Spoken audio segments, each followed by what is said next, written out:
Salam alaikum sama guy, it's your boy Rinse aka Maze. What's good guy, what's good. Alors temps yëpp dama jot ay message ay gars yu may ne Instagram waaye foog nga réagir son clash bu ñu clash Oumzo Dollar foog nga réagir. Donc aujourd'hui dañuy dem Thiès benn dëkk ñaari gaar on va aller voir un artiste très talentueux bindikat hors pair. Je sais que ñi di cons rap Galsen ils savent de qui je parle. Donc aujourd'hui on va aller voir ku ñuy woowee Taïji Chine aka Fou aka Chinois aka Tamarineur. Donc récemment dafa génne benn son clash tontu et le son il s'appelle Tamarin. Voilà, donc Tamarin xam ngeen ko mooy Dakar, donc Dakar. Ça et le son il risque d'être chaud parce que je sais que ñi nekk ci street bi ñi di cons rap Galsen xam nañ que ni Dakar moom boo ko dégg guerre lay doon mais loolu yëpp dañ si ñëw générique.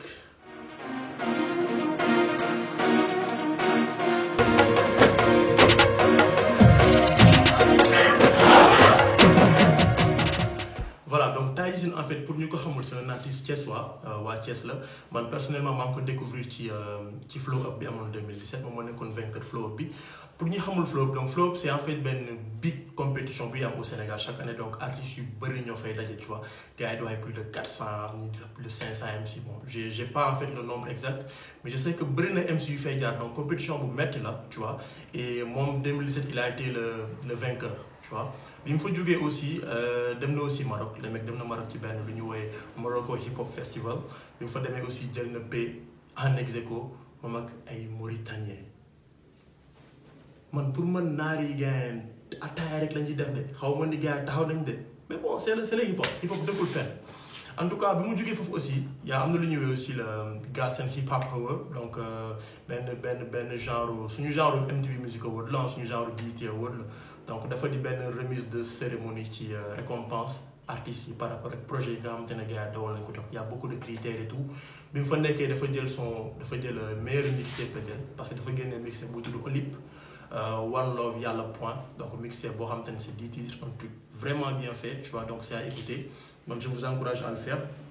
Donc Taïji en fait c'est quelqu'un de très technique, de lyriciste la dafa mën bind, tu vois, entre parenthèses Talib Maolana la. Donc il est très spirituel, donc tu lu bëri ci ay textes am da ngay retrouver ay trucs un peu spirituels dans ce qu'il fait, xam nga. Donc pour vous dire que gars bi à quel point il est deep. Même son nom Taïji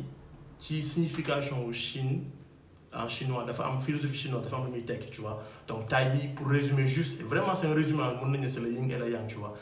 Mooy cercle boobu ngeen di gis ak noir et blanc bi et tout. Donc pour dire que loolu c'est l'univers et toutes les forces qui l'entourent. Donc turam bi sax dafa spirituel à la base, tu vois. Donc le gars dafa nekk en fait en clash ak Oumzo Dollar, xaw ma clash la carrément, en tout cas tontu na ko par lu tax ma ne xaw ma def clash la parce que Oumzo Dollar joxeegul réponse bu claire par rapport ak loolu noonu quoi.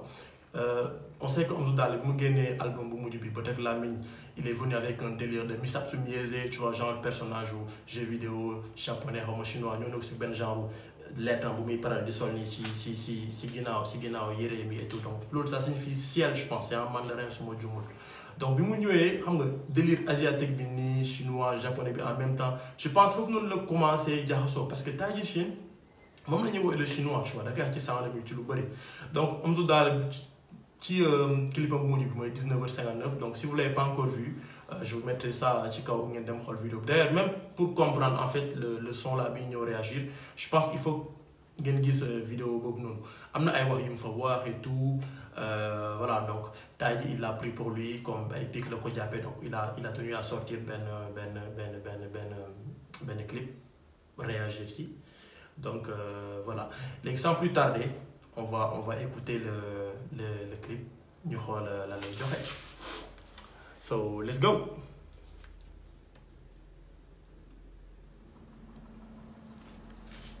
Chambre 9 Records. Donc Chambre 9 en fait labelu Taïji la, donc benn label de production musicale la bu nekk Thiès. Ñooñu lay liggéeyal souvent quoi fa la nekk. Donc moom ngeen di gis noonu au début du clip Tamarin. Même écriture bi sax c'est en écriture chinoise.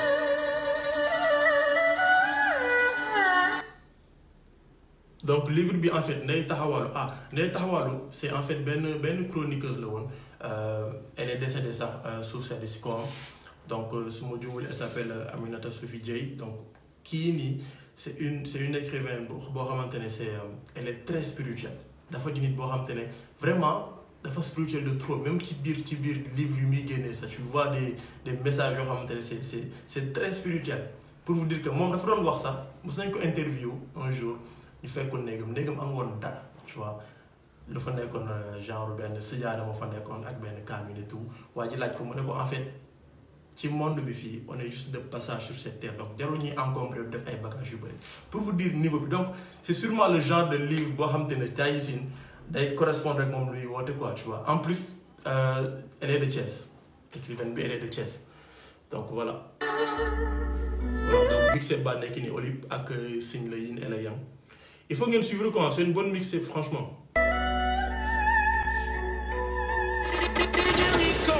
Senkaasha amul buzz Eja precoce maa ngi terminus ba léegi pedal lego yëngal jàngoro game bi tight and feroz si sa yuru goes right lay teg pangeros paregul testament bi na bindaat let's go tontu bi jegewul kawe defaat leen ko partout mënul yomb ko may pétard seen kaw doo gis ku mel ni man benn Dakar Lagos lyriciste pédagogue suivre fils gis ngeen transition boobu noonu saa yi li moom foog ñu xool ko ku mel ni man benn Dakar Lagos lyriciste pédagogue suivre le fils, père d'affaire, am chance, am licence, texte tes arts, des mots. La femme licence, Taïsine. Il a une licence ou quoi? Bon, moi, j'ai pas l'information, donc vous faites que, tu vois, c'est de la culture, hein, c'est de la culture. Rien à nous intéressé, mettez ça en commentaire aussi. Gok, suivre le fils, père d'affaire, am chance, am licence, texte tes arts, des mots. Moudo mo lire, même fait de mad école. Analphabète, nga bitch, mais c'est d'art seigneur. Man, get a coussi. Ça y est, dégg ngeen loolu noonu nee na ko analphabète nga bitch man may Sédar Senghor donc Léopold Sédar Senghor moom même intellectuels yi sax ils avaient du mal à comprendre niveau bi muy waxee donc moom bu la nee analphabète nga man may Sédar Senghor c'est comme Pastival daa ak pour waxaat ngeen baal ma ci kàddu gi quoi pour vous dire que différence bi mu am c'est extraordinaire. Mudo mo lire même fait de mad école analphabète nga bitch mais c'est d'art Senghor man ngay tekku si bind vraiment te kon mu so dox ba dégg kenn ko ne ola te bon mooy songo te pare wo fépp pétas te mort sa gembe lay métamorphose man la Usain Gold de fox sa médaille de bronze boo foogee li ma yëngal moo ay détails compo ça dañuy waxante dëgg kii dafa technique il est technique te kii dafa mën li muy def quoi non shout out to my man Taïsine c'est dope ce que tu fais et en plus beat bi on en parle kan moo job beat bi est-ce que ni ngi dégg transition bi nu muy demee kan moo ko job xaar ñu vérifier tuuti xool donc pour waa bii bët la bii bët moom mooy studio bi nekk fii nii Medina mooy Didi Records donc studio bii bët la donc studio boobu noonu en fait boo xoolee même Karim Xrum-Xax je pense qu'il est membre dans ce studio là gars ils ont fait du bon boulot hein. Franchement ils ont fait du bon boulot même boo xoolee d'accord clip bi dalay jox maanaam garab yi nu ñu tëddee tu vois un peu xaw ma fu ñu ko tourné nag xaw ma àll xaw ma fàllam mais le décor man ça me fait penser à film mel ni ay ñoom Seigneur des Anneaux tu vois ay The Hobbit film nga xam te ne gars yi aventure ar di ñaanga nii pour dire que ça yi même le décor réalisation bi dafa nice tu vois et réalisation bi gars ñuy wax que ni kan moo ko def PND moo ko def PND man je le connais pas trop dama koy gis souvent ci ay clip bon je le connais pas mais en tout cas ce qu'il fait c'est bien franchement c'est moi je pense que le décor c'est expressif quoi dafa am muy wane dafa soxor tu vois décor dafa soxor c'est ça en fait le mot voilà. Métamorphose man la Usain Gold de fox sa médaille de bronze boo foogee li ma yëngal moo ay détails compo guitar pen sa new label niquage lay doon yéen ma ne daf ma sa show di épargner comme mu may woyal Frankie naan na vas-y taille c'est bon. ça est le quoi en fait Frankie Vincent lay use quoi Frankie Vincent amoon na benn son bu mu génne mu tudd vas-y Frankie c'est bon donc Frankie Vincent ñi nga xamul c'est artiste woykat la boo xamante ne saa yi dafa saay mais vraiment saay de ouf son yi muy génne c'est des sons vraiment à caractère un peu sexuel tu vois donc saay la quoi saay la Frankie Vincent. ay yoon na nga tàmbalee ti mer jàngoro ji mu sëgul pare pour tamarin sa mer LOL bi safal na fépp comme Bamba jëng di xeeñ def ko daaw fekkat teew. Fuck you though. jàngoro ji mu sëgul pare pour tamarin sa mer LOL bi safal na fépp comme Bamba jëng di xeeñ def ko daaw fekkat teewul faa ñu tàmbalee ti ren tàngal sa pusi maama di ree ko tàmbalee ti leen dragon. Oh my.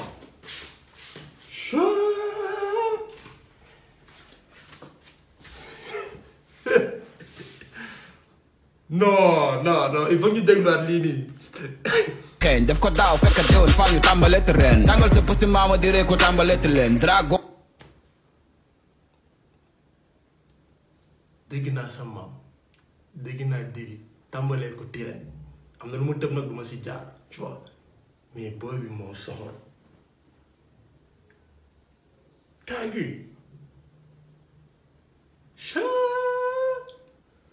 xeeñ def ko daaw fekk déwén faa ñu tàmbaleeti ren tàngal sa pusi maama di ree ko tàmbaleeti leen dragon seen biir zone di enchaîner et seen homicide volontaire di leen jàll ñu la ngay ma ñëwal xeex dellu xëy bu saraxam yàgg ci yéen bitch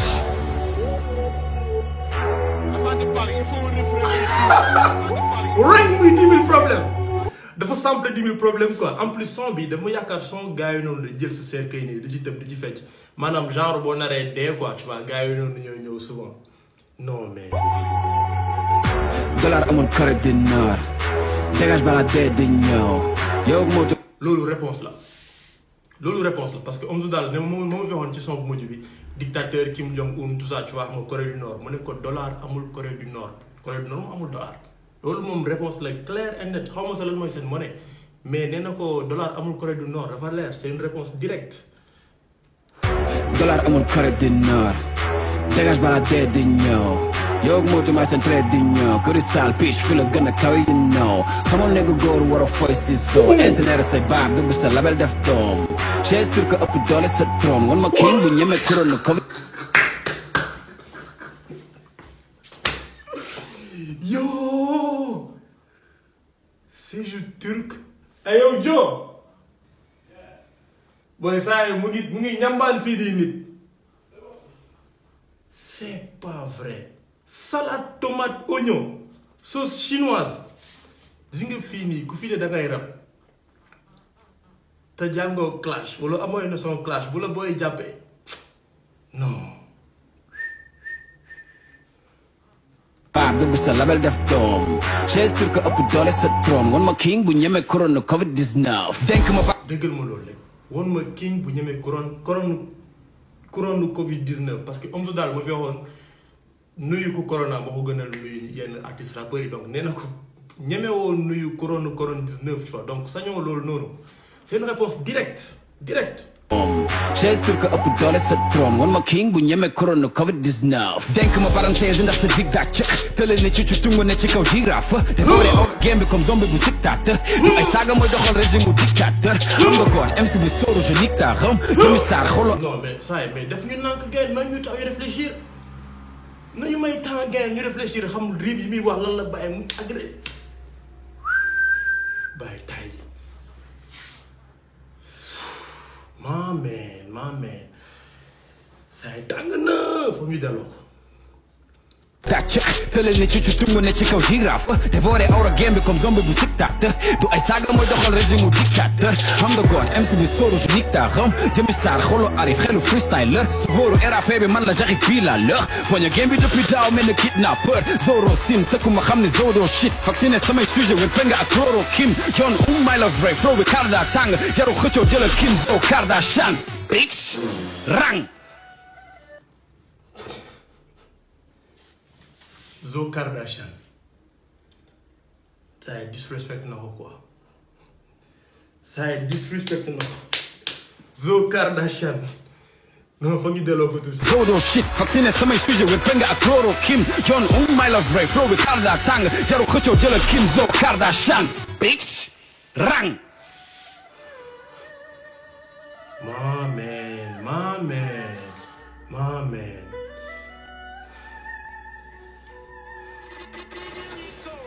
non ñambaan na ko ça il a placé la barre fii la ko teg la barre haute je sais pas ce que vous avez man moom foog ma dégluwaat lii parce que am na rhymes yoo xam te ne tellement maanaam punchline sur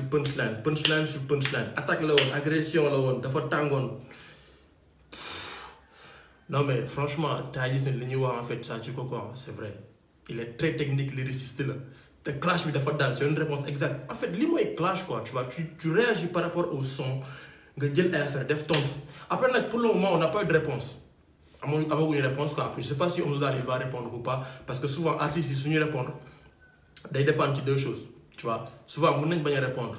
su fekkee dañu nekk ci benn nouvelle phase nekk ci album wala lu ñuy préparé mën nañ bàyyi mu jàll tu vois te Omzo Dollar xëy na nu mu nekkee léegi album bu bees nu mu nekkee label bu bees bi nii Universal Music peut-être il va laisser passer donc deuxième chose bi nag mooy maanaam tout ce qui est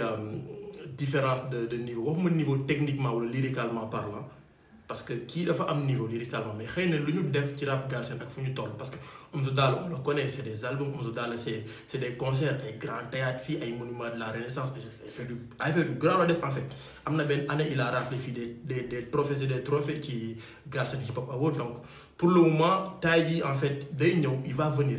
venir forcément mais on va voir si Omzo dina tontu ou pas en tout cas man je sais pas encore mais clip bi nii pour moi c'est un clip à regarder plus d'une fois parce que il y a des choses dedans yoo xamante ne vraiment c'est sale tu vois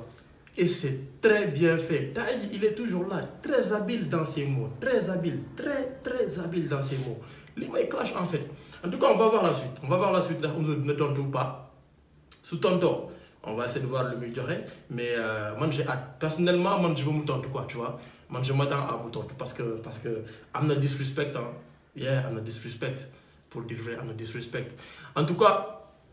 lii mooy sound baa ngi nii clash la on l'a vu ensemble c'est un clash direct tu vois il a pas fait voilà nekkul def ay pic na bonte 4 sur table la teg ne ko ñëwal ñu clash tu vois tëkku na ko on va voir maintenant la suite seul le temps nous le dira sur ce on est arrivé à la fin de la vidéo donc vidéo baa ngi nii Taï Scene le truc c'est dope franchement donc abonnez-vous à la chaîne comme d'habitude suivez-moi sur Instagram foofu laay publier sama nouvelle vidéo yi di ñëw restez en paix peace